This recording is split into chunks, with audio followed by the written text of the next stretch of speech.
Pendant combien d'années l'histoire romaine a-t-elle duré? Ce qui semble d'abord être une question assez simple, comme nous savons tous que Rome est supposément tombée en 476 après Jésus-Christ, nous espérons découvrir au cours de cette vidéo que cette question nécessite une réponse beaucoup plus élaborée qu'on ne le croirait communément.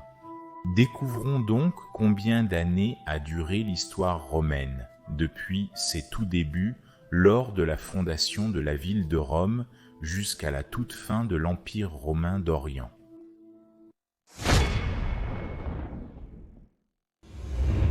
Les Romains étaient tout à fait certains de la date de fondation de leur ville, le 21 avril 753 avant Jésus-Christ. C'est le jour du festival dédié à la déesse Pallas, déesse des bergers, et on croyait que Rome avait été fondée par les frères Romulus et Rémus ce jour-là. Cependant, bien sûr, en réalité, la date est beaucoup moins certaine. L'historien grec Timée, par exemple, date la fondation de Rome à la première Olympiade, soit en 814 ou 813 avant Jésus-Christ, mais la plupart des autres historiens nous donnent une date très proche de 750 avant Jésus-Christ, et les preuves archéologiques indiquent une série de murs de fortification qui devaient exister au milieu du 8e siècle avant Jésus-Christ sur le versant nord de la colline du Palatin à Rome. Il semble donc que 753 avant Jésus-Christ pourrait effectivement être correct. Cette année est définie comme l'année 0 ab urbe condita ab urbe condita, le calendrier qui compte les années à partir de la fondation de la ville éternelle. Nous vivons en l'année 2775 ab urbe condita. On pourrait soutenir que la zone autour du Palatin était habitée depuis environ 14 000 ans, comme le confirment les découvertes archéologiques, mais nous pouvons difficilement appeler les humains qui vivaient à cette époque dans cette zone des Romains. Ainsi, faute de meilleures preuves, confirmons 753 avant Jésus-Christ comme l'année 0 ab urbe condita donc, l'année 0 ab urbe condita. Les Romains ont ensuite conquis au fil des siècles les peuples environnants, et en 200 avant Jésus-Christ, ils étaient devenus la force dominante en Méditerranée. En 146 avant Jésus-Christ, même la Grèce était conquise, et à la naissance du Christ, 753 ab urbe condita Rome était vraiment devenu un vaste empire. En 870 ab urbe condita, l'empire avait atteint son apogée, s'étendant du golfe Persique aux hautes terres froides de la Britannia du Nord. Un empire vraiment vaste.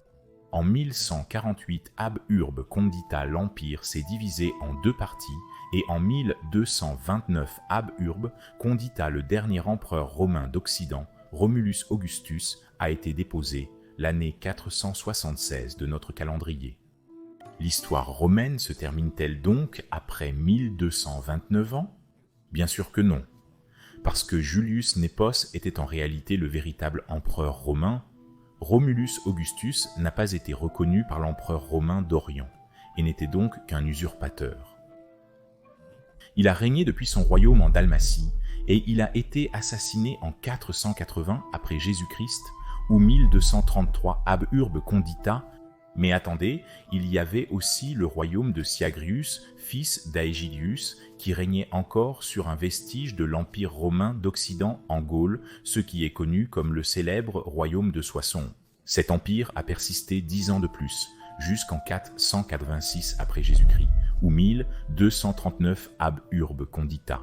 Mais attendez, il y avait aussi le royaume mauro-romain, qui a en réalité résisté à l'occupation vandale de l'Afrique et a continué le règne à la romaine jusqu'en 578 après Jésus-Christ et a même continué sous une certaine forme jusqu'aux conquêtes du califat omeyyade au 8e siècle après Jésus-Christ. Mais bien sûr, nous n'avons même pas parlé de l'éléphant dans la pièce, car l'Empire romain n'est en réalité pas tombé à cette époque, puisque l'Empire romain d'Orient a continué d'exister pendant encore quelques siècles. Peu importe quand nous datons la chute de l'Empire occidental, que ce soit en 476, 480, 486 ou même après 536, lorsque Justinien a de facto détruit tout ce qui restait de l'Empire romain d'Occident lors des guerres gothiques.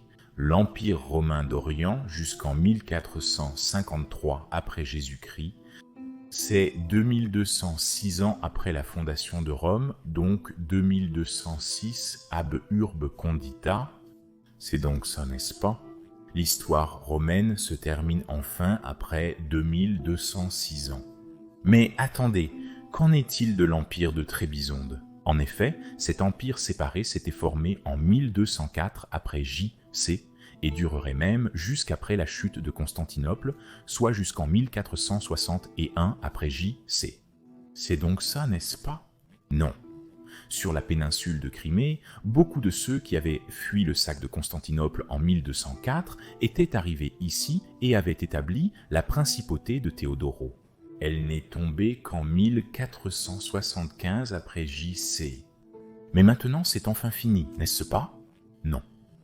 Parce que le despotat d'Épire, un autre fragment détaché de l'Empire romain d'Orient, a duré jusqu'en 1479 après J.C. ou 2232 ab urbe condita. Alors voilà, techniquement, en jugeant par le territoire détenu, l'histoire romaine a duré depuis la fondation de Rome, jusqu'à la chute du dernier bastion romain d'Orient, la ville de Munisa, du despotat d'Épire, couvrant une incroyable période de 2232 ans. Mais techniquement, on pourrait soutenir qu'il y avait certainement quelques petites îles dans l'Égée qui n'ont jamais été conquises par les Turcs et qui restent donc techniquement comme les derniers vestiges de l'Empire romain. C'est une pensée hilarante que je trouve extrêmement divertissante, même si c'est certainement juste un exercice de pensée amusant. Cependant, on pourrait aussi soutenir que culturellement, l'Empire romain a exercé une influence si forte que l'histoire romaine n'est toujours pas terminée. La Renaissance, par exemple, a été en grande partie initiée par des érudits qui ont fui le sac de Constantinople en 1453 après J.C., qui ont apporté avec eux l'ancien savoir grec et romain des bibliothèques de Constantinople. Les langues basées sur le latin sont toujours parlées aujourd'hui. L'alphabet romain sert toujours de base à de nombreuses langues occidentales. L'Église chrétienne catholique et orthodoxe survit toujours en tant que vestige de l'Empire romain, remontant à l'époque de Constantin. On pourrait soutenir que sur une période de plus de 2000 ans d'histoire romaine, une immense transformation culturelle a eu lieu. Même si les habitants de Constantinople en 1453 ou de Vunitsa en 1479 de notre calendrier se nommaient encore romains ou romaioi en grec, ils étaient déjà très différents des premiers romains. Culturellement, il n'y avait presque rien en commun, même s'ils se seraient tous deux identifiés comme romains. Et encore plus fascinant, vous trouveriez des Grecs jusqu'à très récemment, surtout dans les zones rurales, qui continuaient à se désigner comme romaioi ou roumaioi, même bien avancés dans le XXe siècle.